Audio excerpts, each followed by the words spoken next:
I think my girlfriend's a skinwalker.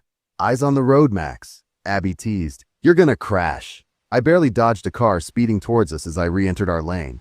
Sorry, I couldn't keep my eyes off of you, I joked, trying to hide my nervousness. I know, Abby said, but you'll have plenty of time for that later. My face grew hot. We arrived at Oakridge Woods, parking in the lot before we both took out our camping equipment. We wouldn't have to walk long, only about 40 minutes on a thin trail left for campers leading into a small clearing. You ready to get going? I asked, smiling at Abby. Can't wait, she replied, grinning back. We headed towards the trail and began to walk into the woods. It was a sunny and peaceful day, and we had planned on spending several nights here. It had taken us both a while to get the time off of work and plan the trip, so we did not want anything to jeopardize our fun. I looked up at Abby. It's awfully quiet, she said, staring forwards. I wonder why. She was always one to worry. It's okay, Ab. It could just mean there's coyotes nearby or something. Or maybe they're just scared of a 5'10" girl with dark brown hair. Oh, shut up, Abby said, punching my side, and we continued to walk in laughter. But she was right. It was unusually quiet, and there seemed to be an almost palpable dread floating in the air. When we reached the clearing, we were surprised to see another tent. We had never seen another camper camp in our spot since we started coming here yearly, but there was enough space for us both anyways. Hello? Abby said. Is anyone home? She began to walk towards the tent, and I walked with her. Strange, she said, running her hand across some tiers in the tent and peering into the mess inside. Maybe they're just out hiking. Yeah, you're probably right, I said, ignoring the lacerations. The tent wasn't completely run down, so maybe it was just old. Who knows how many times it's been used. We should probably get some firewood. I'm starving, Abby chimed. All right, I said, my eyes lingering on the tent before moving away. I headed into the forest, grabbing sticks and logs along the way before bringing them back. We'll need more than that, Abby said. I was hoping we could stay up and tell scary stories. Ooh, I said, raising my hands in feigned fright, and she rolled her eyes as I headed back out. It was growing dark, and I had to go deeper into the woods to find useful firewood. But the deeper I went, the stranger the smells became, and the quieter the woods around me grew. What in the hell is that smell? I said aloud. It smelled of rotten eggs, and, with each step I took, the smell intensified. I began to look around for the source of the smell, but all I could see were shadows in the dim dawn light. That's when I heard him. Who's there? My head snapped towards the sound, but I couldn't find its owner. Who's there? Someone said again, his words sounding oddly similar to when he said it previously. Hello? I asked. Who's there? My name is Max. Me and my girlfriend are camped out next to you, I think, I said, trying to be polite. Who's there? The voice came again. I began to grow nervous. Something wasn't right about his voice, and why was he repeating the same words? Well, I'm going to head back now. I'll see you there, maybe, I said, backing away, and as I did, I saw two yellow, glowing eyes, but surely it was just my imagination. Got the firewood? Abby asked. Yep, and I think I ran into the man who's staying in that tent. You think? Abby questioned. Yeah, it was too dark to see him, but he asked me who's there, so I told him we're in the tent next to him. I made sure to leave out the strange details, knowing how paranoid Abby can be, but she still seemed nervous. And he didn't introduce himself? Well, no. And you didn't even see his face. How do you know he's even that camper? I looked towards the ground. We'll be fine, Abby, I said. Even if he wasn't, it was just some guy probably camping somewhere nearby. Yeah, you're right, Abby sighed. Sorry for bombarding you with questions. My nerves have just been on haywire since we got here, like there's something weird messing with me in the air. I know, and you're good. Let's just try to have a good time, I said, hugging her from the side. We stuffed our faces with s'mores and bratwurst before Abby began her storytelling. There was once a young and cute couple, just like the one sitting before you today. We grinned at one another, our night filled with laughter and fun. This is amazing, Ab, I said, holding onto her tight. Yeah, Max, I love... A guttural scream cut her words off, then another, and another. Help me! A woman screamed, help me! I was instantly on my feet. Max! Abby cried, unsure. We have to see if she's all right! I screamed, already running towards the woods. Max, wait, something's not right! But I ignored her, my feet pounding on the soft floor, and only growing in fervency as I heard another scream. I could hear Abby behind me. She cried for me to stop and wait, but I couldn't just leave someone who may be hurt. Then Abby screamed. I turned to see her fall. She let out another scream of pain as she grabbed onto her ankle, tears flowing down her cheeks. Damn it! Abby cried, holding onto her leg. It hurts. I ran up to Abby and grabbed her shoulder. Abby, are you okay? My head lowered to meet her gaze and I saw a flash of anger course through her, but it quickly subsided. "Leave me and see if that damn girl needs help!" she screamed before pushing me. "But you—" I started. "Go, Max!" she screamed. That was always like Abby, worrying about other people before herself. I gave her one last glance before turning and running towards the screams. "I'll be right back, Ab!" I cried without looking back at her. I ran through the trees, their dark shapes blurring past me. The rotten smell grew and grew as I approached the cries. My heart pounded, my lungs cried, tears flowed out of my eyes, and that is when I saw it in the clearing. At first, I kept running, not paying attention to the lone deer in a small clearing of trees. That was until it opened its mouth. Opened it impossibly wide, a crack of bones accompanying its opening as the jaw unhinged, the creature taking in a long and deep breath, the moonlight peering onto it so I could witness its horror. Then the creature let out a woman's scream. Its mouth did not move, it just hung open, letting out scream after scream after scream. Slowly, the creature turned its head to look at me, the moonlight sparkling its glowing yellow eyes, and that is when I got a good look at it. It was not a deer. The creature looked like a deer, but its antlers were impossibly long, stretching out like the branches of a tree. Half of its face was missing, showing its long and sharp teeth that were painted red. Visible ribs peeked out of its underside, and its back legs were far too long, with 2 joints instead of just 1. The creature's mouth began to vibrate at first, then violently shake and crack before opening wide again. And this time, its scream was one I knew. It let out Abby's scream, the scream she made when she rolled her ankle. I began to back away, my heart pounding so hard I had to grab my chest to ensure it wouldn't break through. My mind was spinning and spinning. How the hell was something like this possible? And then I noticed what it had been hunched over, what the creature was eating.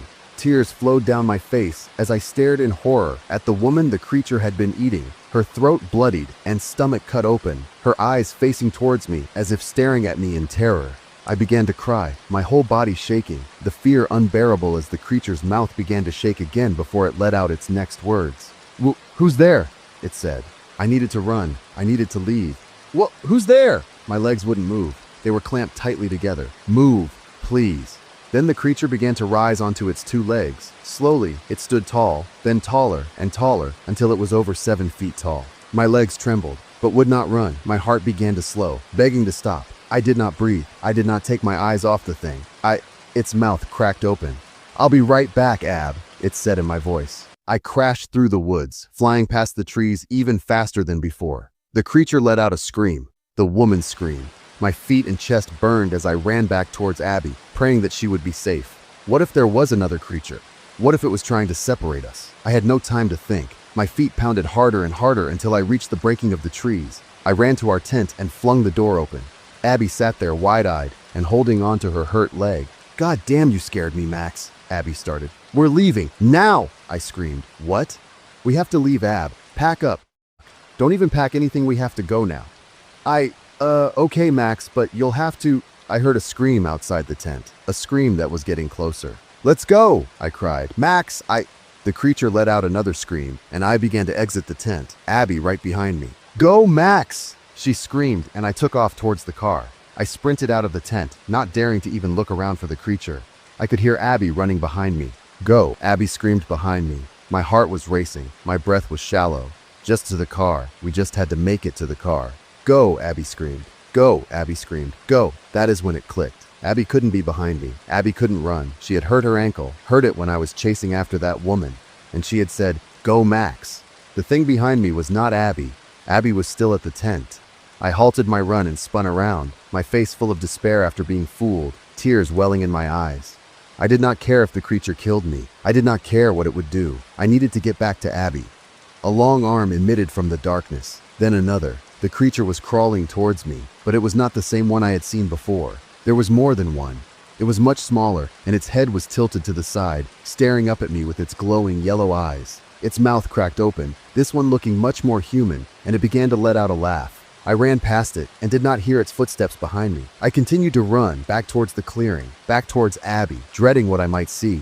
But when I got to the tent, Abby sat there alone and safe, but crying. She was covering her face, tears rolling down her hands and soaking the tent floor. "Abby, how could you just leave me here? Leave me all alone?" she cried and then went totally silent. I tried to apologize and tell her that I had been fooled, but she couldn't look me in the eyes. The shock, the seemingly betrayal, the fear. All of her emotions were erupting from her body, and she could not control them. "Let's go, Abby," I said, lifting her to her feet. Weeks have passed since that fateful night, and Abby has hardly spoken to me since. The hurt in her eyes when she looks at me, her skin still pale with fear, the way she seems to have been losing weight from stress. From stress, right? She's also been acting strangely. Sometimes I'll catch her twitching her arms alone in our room, rolling her head from side to side, her jaw shaking open just like the creature on that day. I didn't say anything. I didn't want to hurt her anymore, so I ignored it. After work today, I peered into our bedroom window. Yes, spying on her is wrong, but I was seriously worried. Abby was standing in our room, staring at herself in the mirror. Her skin seemed loose on her body almost. She raised one arm, her body moving unnatural, as if she wasn't used to her limbs. She began to crack her arm into place, then her legs, then her jaw shot open. "Hello, hello, hello," she repeated over and over as if testing her voice. We, she continued. "I love you, Max," she practiced. My heart dropped. "Who?" she said, then her head shot towards the window. I jumped back at her sudden gaze. Her eyes were the size of ping pong balls as she glared at me. Were they yellow? I ran towards the door and walked inside. "Is everything all right?" Abby questioned as I walked through the door. "Everything's going good," I lied. That night I laid frozen in bed. Abby wasn't even under my arm. She was Abby, right? She had to be. I turned off the light on our bedside. "I love you, Max," Abby said, mastering those words. I woke up to spiderwebs covering my face. No, not spiderwebs, hair. I could feel someone breathing inches from my face. It was Abby. She was on top of me, her face inches from mine. Was scared. Didn't want to confront her or it, or whatever she was. Recoiled at her tongue that went across the sweat on my face. Her breath smelled of blood. "Can't," Abby said. "I can't." And with those words, she leaped out of the bed, and I finally opened my eyes, watching as she sprinted out of our room. Her body moved unnaturally, her hands flailing in the air as she ran, and neck loopy, as if too weak to support her head. She looked utterly terrifying, but Abby was still in there. The girl I loved was running away. I chased after her, but stopped as I passed the entrails of a dog that scattered our floor. I could see the dog's head, disembodied on the floor, a half-eaten foot and body, its blood and guts covering the floor. Did she do this? The door slammed open, then closed. Abby was gone, and somehow, I knew she was gone for good. I cleaned up the mess before calling the police and telling them that Abby was acting strange and had gone missing. They questioned and searched, but could not find her. Nobody could. Except rumors were going around of a dark-haired lady in the woods, one that used soothing words to lure people to their demise. The same woods where we saw those creatures. Abby, if you're out there, please come home. I know you're still in there, and I will save you. I packed my bags and loaded a gun, not for Abby, but for those other creatures. I will find her, and I will make things right again. If you don't hear from me, do not look for me. I do not want anyone else to suffer the way we have. I do not want anyone else to become a monster. I found an email sent to me the other day, and tears filled my eyes as I saw it was an audio message from Abby. I will play it here for you, and to Abby, here I come. My name is Abby Ray Johnson, and it would seem that maybe I am becoming a monster. It all started a couple of weeks ago in a place called Oakdale Woods. Me and Max were dating for 4 years now, and had gone here yearly to camp and hang out, which is why we were visiting again. But instantly, I knew something wasn't right. There was a strange smell, and as we walked the trail towards the campsite, I heard a faint voice whisper, "Help me." But I had just thought my imagination was running wild. We had fun, and I had just finished telling Max a scary story when we heard the scream. There was a woman screaming her lungs out in the woods. Max sprinted after her, and I sprinted with him, trying to tell him to wait, trying to tell him that something wasn't right, how her words sounded the exact same and as if coming from a radio. I didn't believe there was actually anyone in danger. Maybe some sort of trick? But Max ran anyway, faster and faster, and I continued, trying to keep up. When I tripped, a root caught my ankle, and my ankle went a full 90 degrees before I crashed to the floor. I don't think I've ever screamed so loud. Max ran towards me asking if I was all right, but boy was I angry. So angry that it took everything in me not to punch him. But luckily another scream brought me to my senses, and I shouted at him to go and help whoever had been hurt. After finding a branch and limping back to the tent, I laid there, trying to catch my breath, when Max burst through the door, panting and wide-eyed, before telling me we were leaving. I tried to tell him I would need his help, that I couldn't run to the car on my own, but I don't think he heard me, so he took off, leaving me there, all alone. Despite how it sounds, I don't blame him for leaving me there. I know he was scared, confused, and that he did not notice I wasn't running behind him because as he ran away, I heard my own voice, the same words I had spoken earlier, "Go, Max." And he listened. What I don't know is how he didn't hear my screams. Moments after he left the tent, I saw a face peek through the tent, a face that I still fear thinking about now. The face of a rotted, almost human-shaped deer with large antlers on the side of its head. Its mouth opened in a smile as it stared at me, hurt and limp, and it raised its arm towards me. Something wasn't right though. There was something wriggling underneath its skin. That is when it stabbed me with its hand, going through my stomach. Pain shot through my body like a laser, and I immediately began to cough up blood. I could feel something whirring and twisting inside of me, tendrils flowing to each limb, then reaching up and up towards my brain.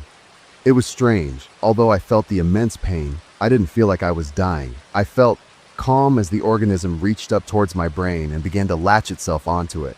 The creature ran from the tent as I heard Max scream for me, and I looked down to see the hole in my abdomen had closed.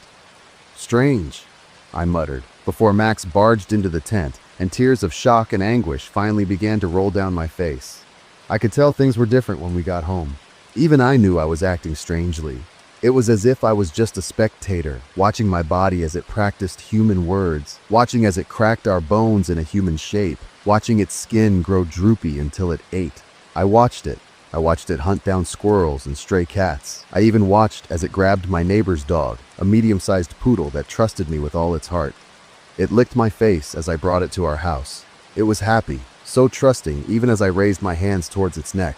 But when I began to bar my teeth, lower them towards Max's throat as he slept, I could no longer watch.